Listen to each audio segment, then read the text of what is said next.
कि किसी को मोक्ष या मुक्ति पाने की इच्छा नहीं है, परंतु अंत समय में उसके मुख से भगवान का नाम निकल जाए तो उसकी क्या गति होगी। आप तो ये कह रहे हैं किसी की भोजन की करने की इच्छा नहीं है, लेकिन किसने ज़बरदस्ती खिला दिया उसका क्या होगा। अरे मन से खाओ तब भी पेट भरेगा, बेमन से खा लिया किसने ज़बरदस्ती ठूस दिया तब भी वही होगा। तो मुक्ति होनी है ना। अंत काल में भगवान का नाम लिया गया है, लिया ही नहीं गया, भले वो ले नहीं पाया लेकिन सुन लिया मरते मरते। किसने सुना दिया कीर्तन। इसलिए कोई मरणासन हो तो वहाँ कीर्तन करो, जोर जोर से नाम का उच्चारण करो।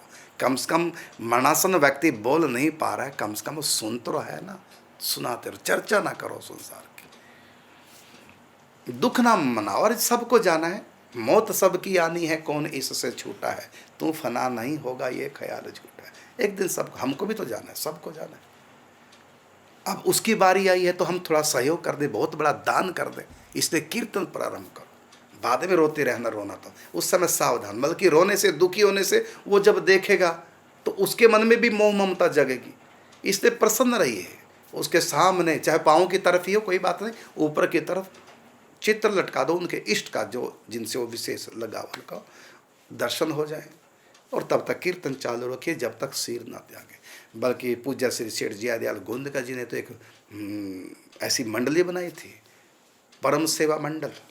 परम सेवा का मतलब सबसे बड़ी सेवा है कि मृत्यु के समय उसको प्रभु का नाम सुना दिया जाए, और नाम सुनकर उनकी मृत्यु हो तो उसकी उनकी परम सेवा होगी। मतलब परम सेवा का मतलब एक होता है सेवा, एक होता है परम सेवा। सेवा वो जो यहाँ काम आए शरीर के, और परम सेवा जो उनकी आत्मा का उद्धार कर दे।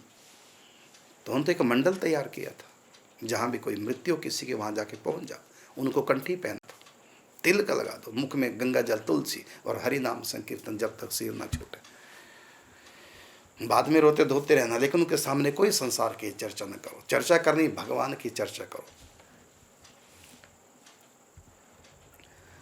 तो आपने पूछा कि किसी को मोक्ष या मुक्ति पाने की इच्छा नहीं, भले इच्छा ना हो, लेकिन यदि मुख से नाम लिया या किसने सुना दिया, उनके मोक्ष हो जाए, उद्धार हो जाए।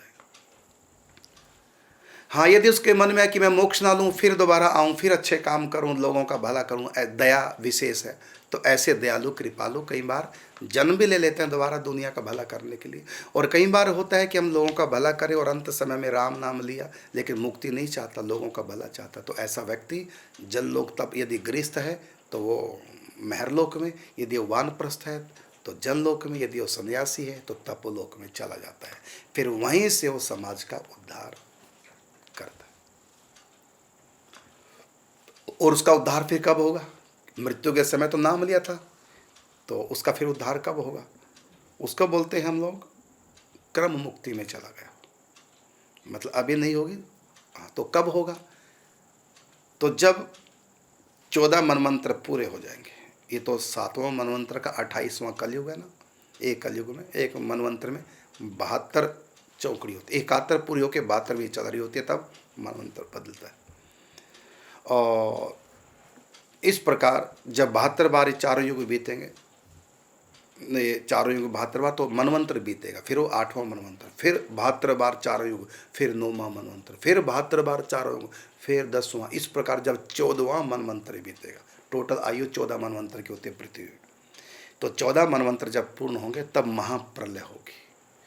तो उस समय जनलोक, तपलोक, महरलोक भी नहीं रहेगा। तो वो आत्मा जो वहाँ बैठी हैं तपलोक, जनलोक, महरलोक में, वो सब आत्मा ब्रह्मलोक चली जाती है, और ब्रह्मा जी उनको दिव्य ज्ञान का उपदेश देकर कृपा करके उनको जीवन मुक्त कर देते हैं। माया के उस पार ब्रह्मा जी पहुँचा देते हैं, फिर उनका जन्म नहीं होता।